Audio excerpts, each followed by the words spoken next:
So a very good evening to everyone.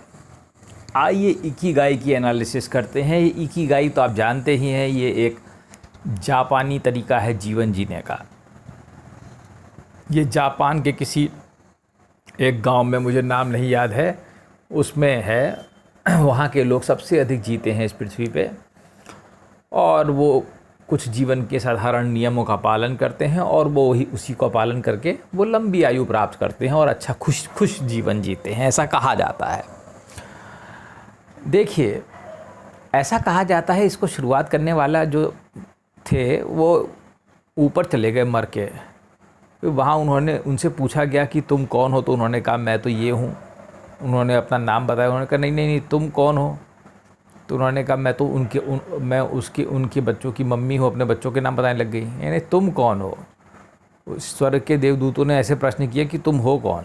तो बोलने लगी मैं इसकी मम्मी हूँ, मैं इसकी पत्नी हूँ, मैं यहाँ रहती हूँ। तो कहे तुम कौन हो? वो ये इस सवाल का जवाब नहीं दे पाई और उसके बाद ये वापस आ गई पृथ्वी पर। तो पृथ्वी पर वापस आने के बाद उसने इस बारे में सोचा और वो जागृत हुई और उसमें कुछ अवेकनिंग हुई और उसने फिर उसके बाद इकिगाई की शुरुआत करी।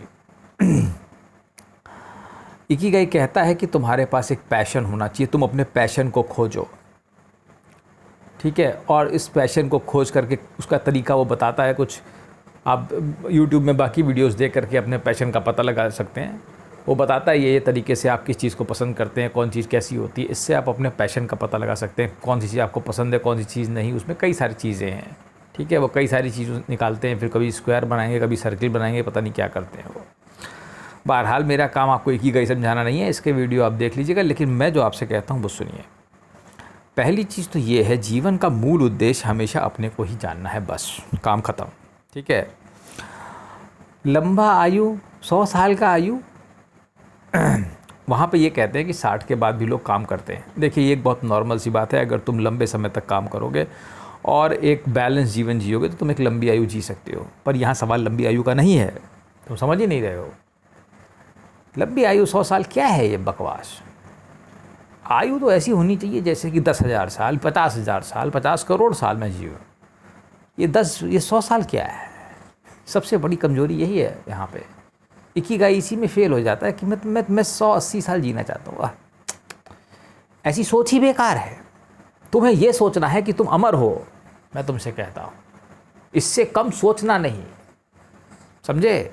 इससे कम नहीं सोचना। क्यों नहीं हम हमेशा जिएं? ये कैसा कंसेप्ट है? तुम समझो इस चीज़ को, मेरी बात को ध्यान से। क्यों नहीं हम हमेशा के लिए जिए, ऐसा मानो। और इससे कम पे कोई कॉम्प्रोमाइज़ नहीं। यहाँ पर याद रखो, ये क्या है 60, 80, 90, 100 साल, खारिज। तो समझो अमरता से कम पे कोई कॉम्प्रोमाइज़ नहीं। भले ही अमरता की प्राप्ति के लिए तुम्हें बड़े पापड़ बेलने पड़ेंगे, लेकिन तुम वो पापड़ बेलो। मैं कहता हूँ लिज्जत पापड़ से अच्छा पापड़ वही है, उसको बेलो, ठीक है।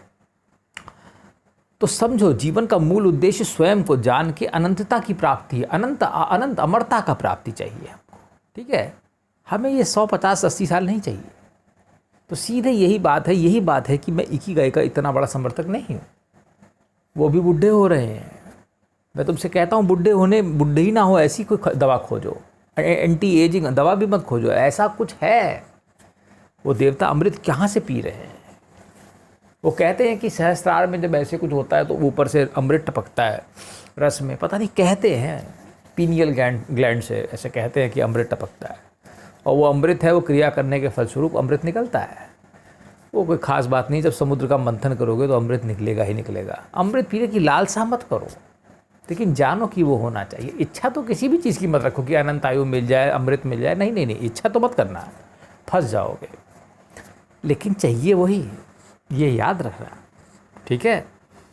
तो इस प्रकार से स्वस्थ जीवन, अनंत जीवन और एक लंबी आयु, ठीक है, जो लंबे समय तक आनंद दे, कुछ ज़्यादा ही लंबी होनी चाहिए।